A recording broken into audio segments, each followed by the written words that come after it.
Regional councillors from Italy's Democratic Party in Friuli Venezia Giulia warned that a proposed national port reform could weaken local port authority through the creation of Porti d'Italia SPA.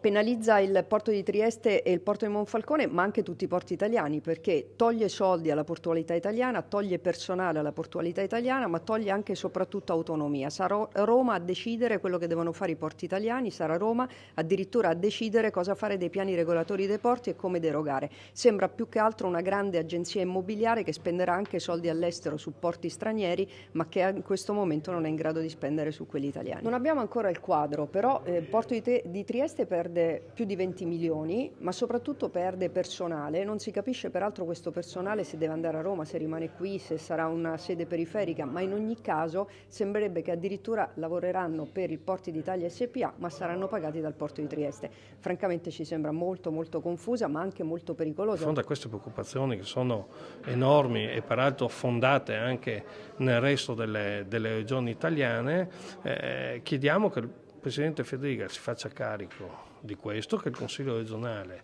si faccia carico di questo, Presidente che è anche Presidente della Conferenza delle Regioni, quindi ha tutti gli strumenti per fare in qualche modo recedere da questo il governo. Nel momento in cui anche il disegno di legge, insomma, la norma è alla ragioneria con pesanti problemi di copertura finanziaria.